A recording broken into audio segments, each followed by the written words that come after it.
이번 사건은 여러 방지책에도 군내 성폭력 사건이 재발했다는 점에서 충격적입니다. 군내 성범죄 사건 중 실형을 받은 경우는 10%로 이런 솜방망이 처벌이 군내 성폭력 사건의 재발을 부른 게 아니냐는 지적이 나오고 있습니다. 보도에 이승윤 기자입니다. 지난 2014년 성추행에 시달리던 여군 장교가 스스로 목숨을 끊었는데 군 법원은 가해자로 지목된 상관에게 집행유예를 선고했습니다. 지난해 3월 같은 부대 장교를 성추행한 부사관 4명도 집행유예로 풀려났습니다. 그러니까 아직 결과가 나오질 않았기 때문에 좀 지켜봐달라는 말씀을 드립니다.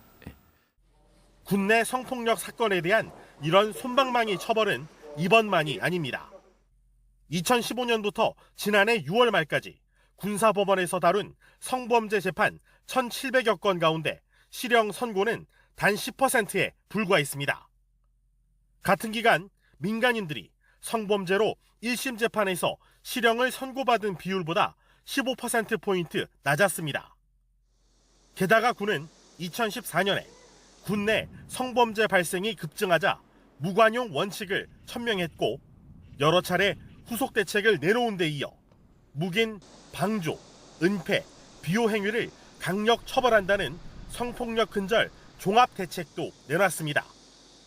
유족들은 무마와 은폐, 합의 종용에 피해자 보호 조치도 없었다며 문제를 제기한 상태. 앞으로 군 검경의 합동 조사도 중요하지만 피해자 보호 매뉴얼이 제대로 작동했는지, 솜방망이 처벌이 군내 성폭력의 재발을 부른 건 아닌지 점검과 개선이 절실합니다. 특히 성추행이 발생했을 당시 군내에 코로나19 사태로 회식 금지령이 내려졌는데도 5명 이상이 모여 버젓이 방역수칙을 위반한 것으로 드러난 만큼 해이해진 군 기강을 바로잡는 문제도 군 대책에 포함돼야 할 것으로 보입니다. YTN 이승윤입니다.